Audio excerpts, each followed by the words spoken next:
Okay, let's look a little closer at the Laplace transform.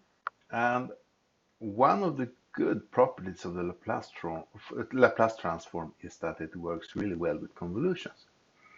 So to see what happens, let's compute the Laplace transform of the convolution of two functions f and g. So remember, the Laplace transform is the integral of e to the minus st times the function from negative infinity to infinity. And if this function is a convolution, then it itself is an integral from negative infinity to infinity of f of tau times g of t minus tau to tau. Now, if we change the order of integration and start by integrating with respect to t instead, you can just rewrite this double integral as the integral from minus or negative infinity to infinity of f of tau, which we can pull out of the inner integral because it's if we integrate with respect to t first, then f of tau is just a constant. And the inner integral will then be e to the minus st times g of t minus tau dt, and then everything should be integrated with respect to tau. Now, if we look at the inner integral, it looks a lot like the Laplace transform of g, but not quite, because it says we have g of t minus tau and not g of t there. But let's see what we can do. I'm sorry. If we just rewrite this exponential factor in the inner integral, e to the minus st, well, we can write that as e to the minus s times t minus tau times e to the minus s tau. If you look carefully, we have an e to the minus s tau in the second factor here, which cancels exactly the e to the minus s tau, the first factor. And if we do that, we can pull the e to the minus s tau out of the inner integral.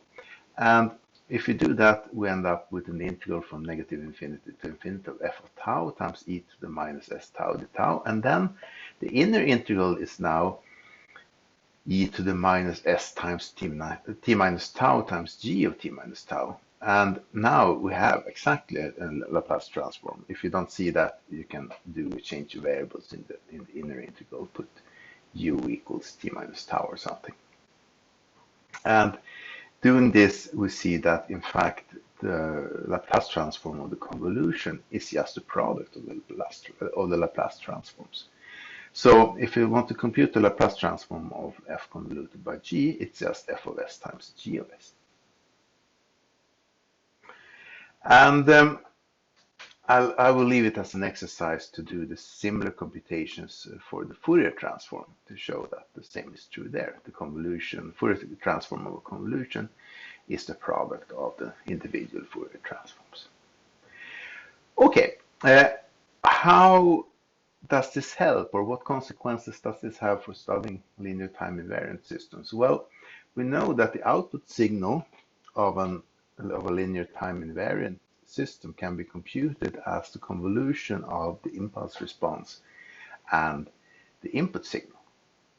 And if you look at the Laplace transform of the output signal, well, then this is the Laplace transform of h convoluted by f. So that's the Laplace transform of little f times the Laplace transform of f. And if you remember, the Laplace transform of the impulse function is called the transfer function, capital H. And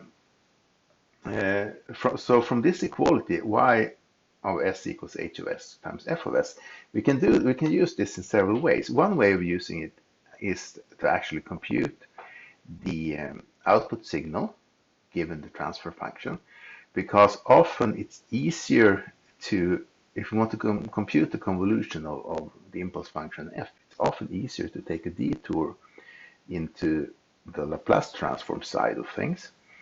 If you can compute the Laplace transforms of h and f, them together and take the inverse Laplace transform, we can recover the output signal y. And that's often easier than computing the convolution directly. But we can also view it in another way.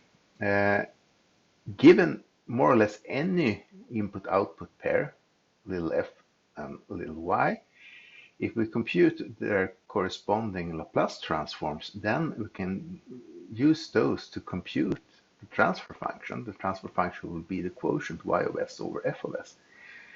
And this works assuming that the input-output functions can be Laplace transformed, and also that the Laplace transform of the input signal doesn't have too many zeros.